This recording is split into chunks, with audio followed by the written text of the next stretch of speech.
Automobile enthusiasts or not, we've all been hooked onto a racing game at some point in time, some more than others, and for many purists out there, racing games are the only thing that keeps them going. Whatever your capacity for racing games are, we can safely say that this game genre has given us some of the most popular as well as most exciting titles out there. Along with modern optimizations in hardware with software and the sheer genuine thrill of the genre itself, racing games now look almost lifelike and have come a long way from their humble origins way back in 1974 with Grand Track 10. I once again want to put this out before saying anything else. This list is completely opinionated and has some of my personal favorites, so don't get all riled up if you haven't seen yours on the list. Do me a solid and help out a friend by adding your suggestions in the comments. I'd love to hear what your favorites are. Anyway, without further ado, here are my picks for 10 best racing games.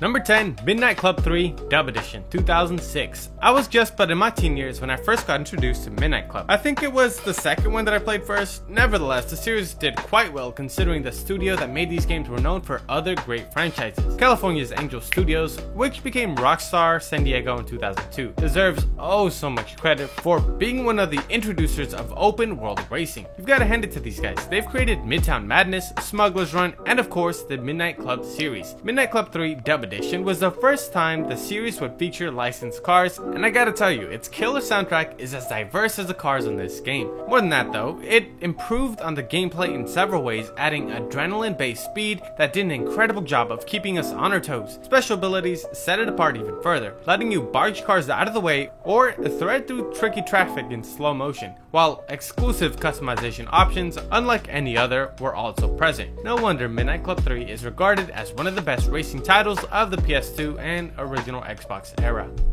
Number 9, Test Drive Unlimited 2006. The Test Drive franchise has to be one of gaming's favorites. Way ahead of its time, developer Eden's Test Drive Unlimited gave us a vast open-world driving MMO before we even knew what the entire craze was all about. It didn't matter if you were after high-speed racing or aimless cruising. This title was a place to be. It aced a sense of ownership of your vehicles as they needed to be purchased from specific dealers across the island and stored in the limited spaces at your properties. Emerging at the dawn of the Xbox 360 era, TDU's unfinished appearance was eventually taken over by its fancy spiritual successor Forza Horizon, which arrived towards the end of the generation. But there's no doubt Playground Games' open world feat was taking notes from its predecessors. Number 8, Need for Speed Most Wanted 2005. There's literally no other racing game that matches the success of NFS series, and while it's true that there have been a few disappointments of the way, there are a host of genuinely great titles in the Need for Speed series. 2005's Need for Speed Most Wanted has demonstrated a true ability to be better than most other racing games. It merged the two worlds of Need for Speed, high-speed cop chases, and achingly expensive exotic supercars, plus a roster of highly customizable maps that are well recognized even now. The result was a ridiculously fun arcade racer crammed with intense police pursuits, but it was also a game designed to push players into forging lasting relationships with their in-game rides, making it difficult for any player to just give up their rides. Number 7, Driver San Francisco 2011. Driver San Francisco is quite easily one of the most underappreciated and unique driving/racing games ever made. It is also one of the weirdest racing games around, placing the main character in a coma and setting most of the action in a dream state where he has the supernatural ability to possess any other drivers on the road. And yes, I know, it sounds absurd for an established series like The Driver to go in this direction, but practically it is incredibly entertaining. There are certainly several strong candidates in this chase racing subgenre, from the influential original Driver title and its regularly forgotten successor to old school pursuit classics such as Chase HQ. Driver San Francisco is the could-be at the top of dedicated car chase games. Number 6, Street Rod 1989. Street Racer is arguably the grandmaster of all tuning games from way back when MS-DOS was the only way to go. Street Rod is set in the summer of 1963, towards the end of the Hot Rod era and the initial introduction of the muscle car movement. Street Rod places a huge focus on built, not bought, and buying new parts and customizing them under the hood is a vital part of progression in the game. There is a short story here too. Players have just 12 weeks of summer to build a car capable of crushing the king in his black 63 Corvette. But of course, like any other game, game, he won't race just any random loser in some 20-year-old hunk of junk with a new carburetor, and nor would you have the odds to beat him. You need to challenge and beat a host of other local car enthusiasts down at the Burger Going, get enough dough to put together a street machine that can rule the city. Neat stuff for its time. In fact, even though there are games that seem to have a similar storyline, they don't match up to this one. Got a part that doesn't fit because you bought the wrong brand? Too bad. Blown your transmission? You'll have to buy a new one. Wrecked your ride and can't afford to keep his car in the classifieds? Well, it's game over. You even have to keep your cars topped up with fuel. Talk about life like in 1999. Number 5, Forza Horizon 3, 2016. The Forza Horizon series has really become the quality standard of modern open-world racing games. Every one of them is amongst the most critically acclaimed racing games of the current era and quite honestly hard to beat. However, while Forza Horizon 4 remains a brilliant addition to the series thanks to its shifting seasons and incredible post-launch support, it's Forza Horizon 3 that we remember the most. The reason isn't the amazing garage, though it's undoubtedly a great selection of cars from all corners of car enthusiast world, including some corners that almost all other racers more commonly ignore. To be honest, the entire Forza brand's equality approach to car selection has probably been the best in the business since the much appreciated Forza Motorsport 4. Number 4, Road Rash, 1994-1996. How can you make a list of the best racing games without Road Rash? This title has earned legendary success and is probably one of the few games that even non-gamers will remember playing.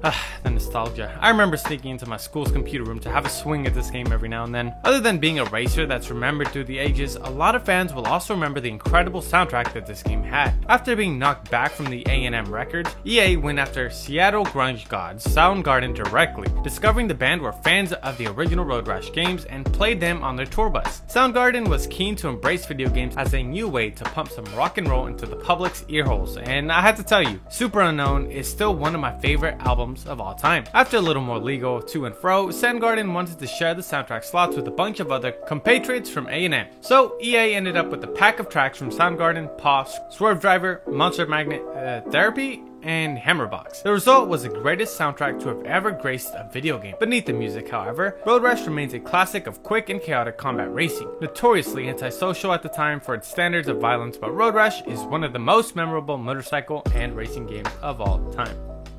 Number 3, Mario Kart 8 Deluxe, 2017. Yes, this one counts. The original Super Mario Kart, the influential granddaddy of them all that single-handedly established most editions of kart racing in the years to come. But we have to talk about Mario Kart 8 Deluxe, because, you know, it exists. The culmination of 25 years of kart racing experience, Mario Kart 8 Deluxe is really the final say in kart racing and the pinnacle of the franchise and the genre. It's beautiful to look at, stuffed with racers and unlockables, and bursting with a large set of lovingly designed tracks that has become a tradition in the series. The handling is responsive, the frame rate is wonderful, and the power slide mechanics are as good as they've ever been here, while rewarding track knowledge and real skill requirements are a class above. Number 2, Burnout 3 Takedown, 2004. It's been 16 years since the Criterion's Burnout 3 Takedown arrived, and in that 16 years, the games industry hasn't been able to match up to those standards. The incredibly appreciated Burnout 3 Takedown is a wonderful presentation of high-octane, no-holds-barred arcade racing, and it remains as fun and ferocious experience that's as playable today as it was in 2004. This is Burnout at its best. The racing is pure and precise, crash mode is so satisfying, and the high-energy pop-punk soundtrack is a time capsule for the early 2000s, which everyone loves. It's the Road Rage mode, where the takedowns are key, in which this arcade racing masterpiece shines brightest. Many have attempted to replicate Burnout 3's collisions, alas, very few have succeeded. Number 1, Gran Turismo 3 A-Spec, 2001. Think about a really influential person in your life. You know this person who totally changed your life in some capacity. Maybe they give you great advice, or maybe they've always had your back, or you know what I mean. Well, that's what the Gran Turismo series is to the racing genre of video games. Kind of like the godfather of racing games. Series creator Kazunori Yamauchi expected the original Gran Turismo to be a niche game, a game for purists like himself. Instead, Gran Turismo redefined what gamers could expect from a racing game and went on to be the single best-selling game on the original PlayStation, and more or less the blueprint upon which most racing games are made to this day. Gran Turismo 3 A-Spec, the best-selling game in the franchise, is probably the best mix of the incredible games present in the series. The generation jump messed up the car selection that Gran Turismo 2 had, and it would go on to be outmatched by the equally fantastic GT4, but GT3 arrived on the PS2 shortly after the console's launch, ushering in a new era of racing with never before seen elements. Everything about GT3 hit the mark.